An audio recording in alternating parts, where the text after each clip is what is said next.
Venturi meter क्या करता है बेटा, एक device like Poiseuille formula rate of flow measure करता है। रेट ऑफ फ्लो क्या होता है, अगर हम समझे तो क्यू से डिनोट करेंगे बेटा, रेट ऑफ फ्लो को क्यू से डिनोट करेंगे and it is represented by volume of liquid flow per unit time.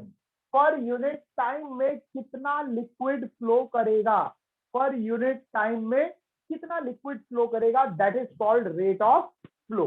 अब इसे थोड़ा सा अलग तरीके से पढ़ेंगे बेटा हम लोग। रेट ऑफ फ्लो को सबसे पहले एज वी नो क्या जानते हैं बेटा, अकॉर्डिंग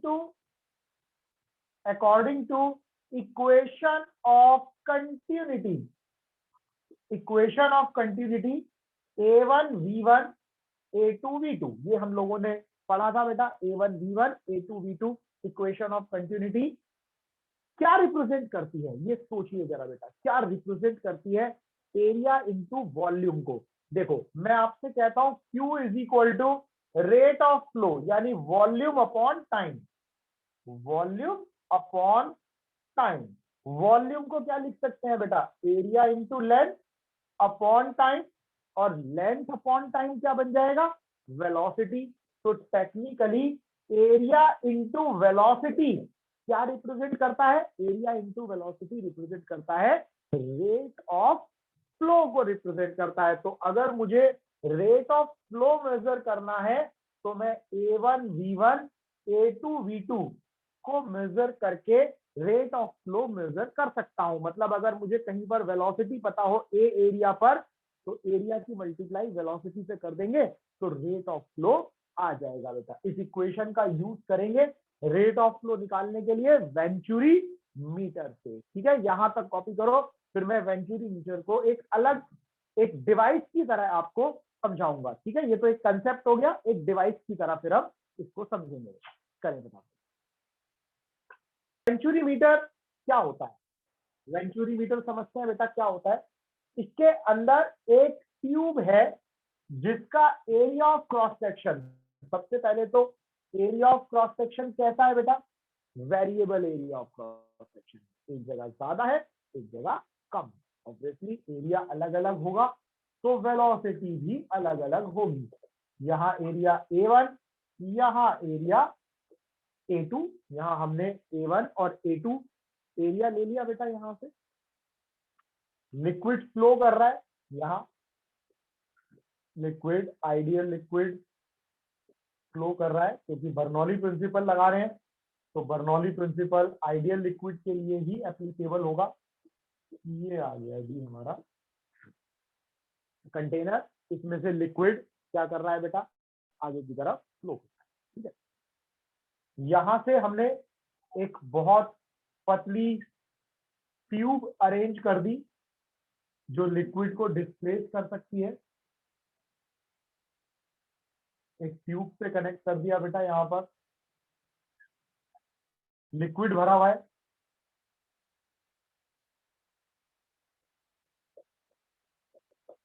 इस ट्यूब के अंदर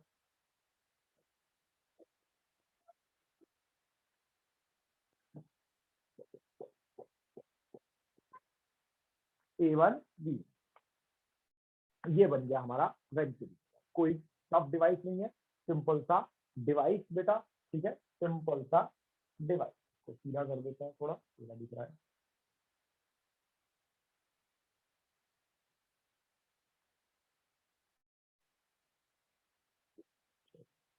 ये डिवाइस हो गया हमारे पास। ठीक है, इसके बाद क्या करना है बेटा, हमें एप्लीकेशन लगानी है बर्नौली प्रिंसिपल। लेकिन बर्नौली प्रिंसिपल लगाने से पहले हम यहाँ पर क्या कहेंगे, यहाँ वेलोसिटी लिक्विड की V1, यहाँ वेलोसिटी लिक्विड की हो गई V2, दोनों ऑलमोस्ट सेम हाइट पर हैं।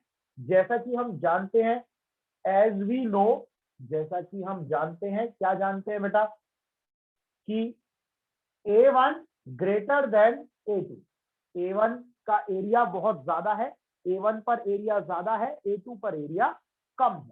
ठीक है बेटा, तो वेलोसिटी कहां ज्यादा होगी? V1 पर वेलोसिटी कम होगी, V2 पर वेलोसिटी ज्यादा होगी। जहां एरिया कम होता है तो वहां वेलोसिटी ज्यादा होती है। चलिए जी, वेलोसिटी ज्यादा हो गई, एरिया कम हो गया।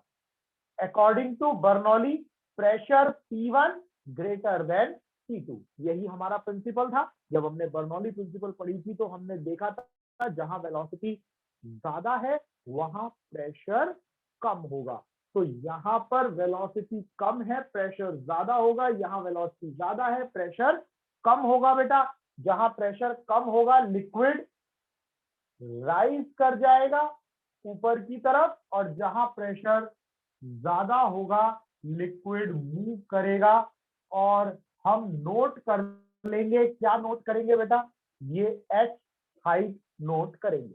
इन दोनों लिक्विड के आर्म के बीच में जो लेवल है उसके डिफरेंस को नोट कर लेंगे। मान लो एच की वैल्यू हो गई, एच की वैल्यू, यहां प्रेशर कितना है बेटा? P1, ये प्रेशर P1 लग रहा है यहां से, बल्कि P2 ले लो इसे। और यहाँ प्रेशर कितना है? P1। यहाँ ऊपर से प्रेशर कितना आ रहा है बेटा? यहाँ पर P1 प्रेशर, और यहाँ प्रेशर कितना आ रहा है? P2 प्रेशर आ रहा है। P2 प्रेशर कम है, P2 प्रेशर कम है, तो लिक्विड हायर प्रेशर से लोअर प्रेशर की तरफ चला गया। According to Pascal law, Pascal law क्या कहता है जी? सेम लेवल में प्रेशर बराबर होगा। यहाँ प्रेशर P1 आएगा बेटा, क्या लिखेंगे? P1 minus P2, P1 minus P2 is equal to किसके बराबर आएगा? एच रो जी के बराबर आएगा बेटा। P1 माइनस P2 एच रो जी के बराबर आएगा। नाउ अब हम क्या कहेंगे? According to Bernoulli's theorem, Bernoulli theorem क्या कहती है जी हमसे? बर्नौली थ्योरम कहती है बेटा, क्या कहेगी बर्नौली थ्योरम? जरा बताओ मुझे। कि प्रेशर एनर्जी, काइनेटिक एनर्जी और पोटेंशियल एनर्जी, तीनों एनर्जी का सम हमेशा कांस्टेंट रहेगा। P1 plus half rho V1 square plus H1 rho G is equal to P2 plus half rho V2 square plus H rho G, H2 rho G। अच्छा, एक चीज और याद रखो बेटा, इस कंटेनर में जो लिक्विड है उसकी डेंसिटी मान लेते हैं rho naught, density of fluid, density of liquid in tube rho naught. और यहां जो लिक्विड है इसकी डेंसिटी अलग ले लेते हैं, density of fluid, density of fluid. ठीक है बेटा, इसको अलग अलग ले लेते हैं। बाद में इन दोनों को हम सेम करके जब फाइनल फॉर्मूला आएगा तो इन दोनों को कैंसिल आउट कर देंगे। फिलहाल ये लिक्विड अलग है, ये लिक्विड अलग है, दोनों लिक्विड अलग अलग हमने यहाँ पर ले रखे हैं बेटा। हॉरिजेंटल फ्लो हो रहा है, लिक्विड हॉरिजेंटली चल रहा है, H1 H2 के बराबर है, हॉरिजेंटल फ्लो हो रहा है बेटा। तो H1 H2 बराबर आएंगे, ये कट जाएगा। P1 plus half rho V1 square, P2 plus half rho V2 square. P1 minus P2 कितना आ गया जी? P1 minus P2 half rho V2 square minus half rho V1 square. P1 minus P2 half rho, common निकाल लेंगे बेटा, क्या? V2 square common निकाल लो, 1 minus V1 square upon V2 square. ठीक है जी, ये आ गया आपका। P1 माइनस P2 की जगह H rho not G half rho V2 square, LCM ले लेंगे, नहीं एलसीएम नहीं लेंगे, 1 minus V2 square upon V1 square upon V2 square. यहाँ तक जरा मुझे बताओ बेटा, किसी को कोई दिक्कत हो तो सोच कर बताइए। यहाँ तक आराम से एक बार देखो इसे। V1 V2 equation of continuity क्या कह रही है बेटा? A1 V1 और A2 V2। तो यहाँ से V1 अपॉन V2 कितना आ गया? V1 अपॉन V2 कितना आ जाएगा बेटा? A2 upon A1। ये रिप्लेस कर देंगे यहाँ से, तो H rho not G half rho V2 square 1 minus A2 square upon A1 square, A2 square upon A1 square, half rho V2 square common निकाल लेंगे बेटा, A1 स्क्वायर एलसीएम ले लिया, अंदर क्या बच गया हमारे पास, A1 square minus A2 square, A1 square minus A2 square is equal to H rho not G, H rho not G, H rho not G आ गया बेटा हमारा यहाँ पर। इसके बाद थोड़ा सा मैं इसको रब कर देता हूं यहां से, और V2 की वैल्यू निकाल लेंगे, V2 स्क्वायर कितना आ जाएगा बेटा, H rho not G A1 square upon 2 भी आएगा ऊपर, रो नीचे आ जाएगा, A1 square minus A2 square, V1 की वैल्यू आ जाएगी A1 2H rho not G upon rho A1 square minus A2 square. ये आपके पास क्या आ गई बेटा, वेलोसिटी आ गई किस पॉइंट पर, इस 1 पॉइंट पर।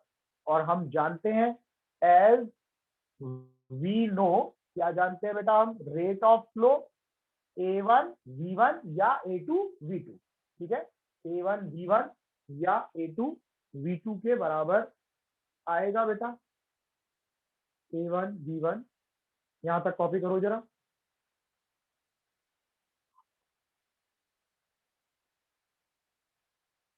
A2, तो यहाँ हम क्या रखेंगे बेटा, एक छोटी सी मिस्टेक हुई थी, V2 आएगा यहाँ पर, ये V2 निकल रहा है, और इक्वेशन में रखेंगे A2 V2, तो A2 और V2 की जगह रख देंगे A1 under root 2H rho not G upon rho A1 square minus A2 square.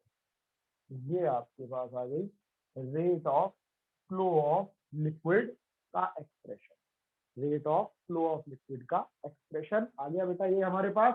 इसमें हमें अगर हम कहें ये दोनों लिक्विड सेम है, ऊपर वाली ट्यूब में और इस हाफ वाली ट्यूब में लिक्विड कैसा है बेटा, सेम है इस ट्यूब में, तो हमारे पास एक और भी इजी फॉर्मूला आ जाएगा, और भी इजी फॉर्मूला आ जाएगा। क्या आ जाएगा बेटा, देखो फॉर्मूला आ जाएगा Q is equal to A1 A2, ये दोनों डेंसिटी इक्वल हो जाएंगी, rho equal to row not, दोनों डेंसिटी इक्वल हो जाएंगी बेटा, तो A1 A2 2H G upon A1 square minus A2 square, A1 square minus A2 square. यहाँ हमें A1 A2 की वैल्यू पहले से ही पता होंगी, फिक्स वैल्यूज होंगी बेटा A1 A2, ये एरिया कितना है ये फिक्स है, ये एरिया कितना है ये फिक्स है, जी की वैल्यू फिक्स है, बस हमें निकालना क्या है, एच, ये डिफरेंस देखना है कितना इन दोनों के बीच में डिफरेंस हुआ, वैल्यू डालेंगे, आंसर आ जाएगा, ठीक है। तो यही है venturi meter, it gives the rate of flow of liquid in a tube, किसी ट्यूब में rate of flow of liquid बताने के लिए एक डिवाइस।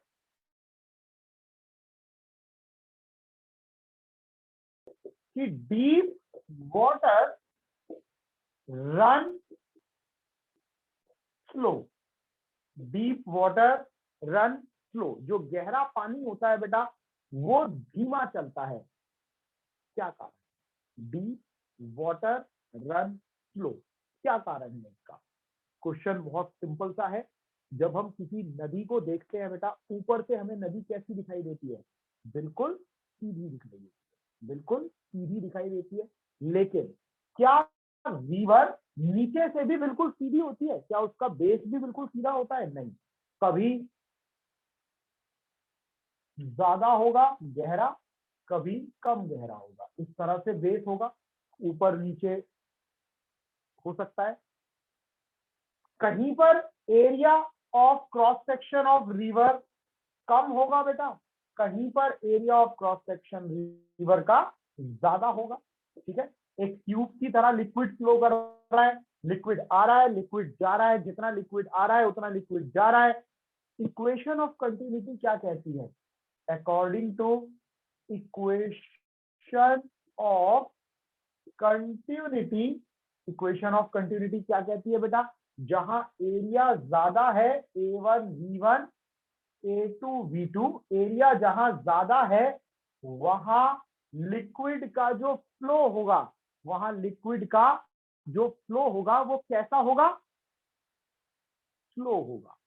जहां एरिया ज्यादा है A2 ग्रेटर देन A1, तो V2 लेस देन V1, यानी यहां लिक्विड तेज चलेगा और यहां लिक्विड धीमा चलेगा, इस जगह लिक्विड स्लो चलेगा बेटा। तो जो गहरा पानी होता है, जहां गहराई ज्यादा होती है पानी की, वहां लिक्विड की रफ्तार कैसी होती है बेटा?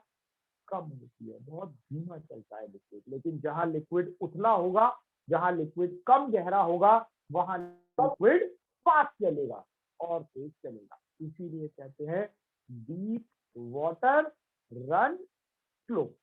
बताएंगे क्या कहना है?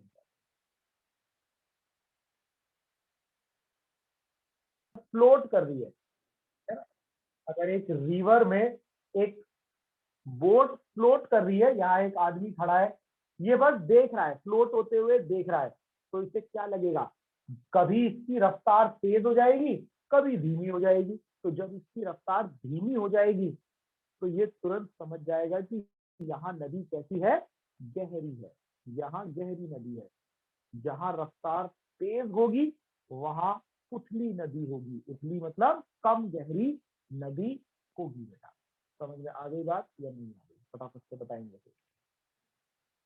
मॉलिक्यूल टॉपिक है बेटा हमारे पास, action of detergent molecule. Action of detergent molecule. Detergent का जो मॉलिक्यूल होता है बेटा, वो कैसे, how it is helpful for washing the cloth, कैसे वो हेल्पफुल हो जाता है बेटा? देखिए बड़ा आसान है, इसके दो काम है। डिटर्जेंट मॉलिक्यूल के दो काम होते हैं बेटा। सबसे पहला काम तो सरफेस टेंशन को कम करेगा। गर्म पानी भी सेम काम करता है बेटा, ठीक है। जब हम पानी को गर्म कर देते हैं तो वो भी क्या करता है? सरफेस टेंशन को कम करता है। लिक्विड ज्यादा फैलता है, ज्यादा फैलेगा तो easy to wash, easy to wash हो जाएगा बेटा, है ना। कपड़े के अंदर तक पानी चला जाएगा और इजी टू वॉश हो जाएगा। लेकिन डिटर्जेंट मॉलिक्यूल क्या करता है? कहीं ना कहीं वो भी सरफेस टेंशन को ही रिड्यूस करने का काम करता है। साथ में एक बड़ा और इंपॉर्टेंट काम डिटर्जेंट मॉलिक्यूल करता है। हम स्पेशली डिटर्जेंट मॉलिक्यूल क्यों डालते हैं? इसलिए डालते हैं कि जो डिटर्जेंट का मॉलिक्यूल है वो ऑयल और ग्रीस के मॉलिक्यूल को ट्रैप करता है बेटा। या ये कहिए जो पानी के साथ, देखिए नॉर्मल गंदगी जो होती है, जो नॉर्मल धूल मिट्टी ये सब चीजें हैं, ये सब चीजें तो पानी में घुल जाती हैं और घुलकर कपड़े से बाहर निकल जाती हैं। लेकिन कुछ गंदगी ऐसी होती है जो पानी में डिसॉल्व नहीं होती, जैसे ऑयल, जैसे ग्रीस, ये पानी के साथ डिसॉल्व नहीं होते। तो क्या करते हैं बेटा, यहाँ पर हम डिटर्जेंट मॉलिक्यूल को ऐड कर देते हैं। डिटर्जेंट क्या करता होगा भाई? डिटर्जेंट को क्या प्रॉब्लम आती है यहाँ पर? डिटर्जेंट की खासियत क्या होती है बेटा, ये समझिए। डिटर्जेंट का जो मॉलिक्यूल होता है वो इस तरह से हेयर पिन लाइक मॉलिक्यूल है। हेयर पिन लाइक मॉलिक्यूल होगा बेटा। इसका जो हेड पार्ट है ये हाइड्रोफिलिक पार्ट है। हाइड्रोफिलिक, हाइड्रोफिलिक मतलब इसके अंदर जो पार्टिकल, इसके अंदर जो एटम मॉलिक्यूल्स हैं वो वाटर के साथ अटैच हो जाते हैं। वाटर के साथ अटैच हो जाते हैं बेटा, वाटर के साथ जुड़ जाते हैं। जो कि तेल वाला पार्टिकल है वो हाइड्रोफोबिक होता है। हाइड्रोफोबिक, हाइड्रोफोबिक मतलब पानी के साथ नहीं जुड़ता, पानी के मॉलिक्यूल्स को अपने से दूर भगाता है। और ऑयल के मॉलिक्यूल्स को ऑयल के मॉलिक्यूल्स के साथ चिपक जाता है। तो जो मॉलिक्यूल डायरेक्ट कंबाइन नहीं होते, वाटर के साथ डायरेक्ट कंबाइन नहीं होते, वो मॉलिक्यूल ग्रीस वाले मॉलिक्यूल या ऑयल वाले मॉलिक्यूल, ये ऑयल पार्टिकल है, ये वाटर पार्टिकल है बेटा। जो वाटर और ऑयल डायरेक्ट कंबाइन नहीं होता, डिटर्जेंट का मॉलिक्यूल उनके लिए एक कॉम्बिनेशन का काम करता है, एक इंटरफेस का काम करता है।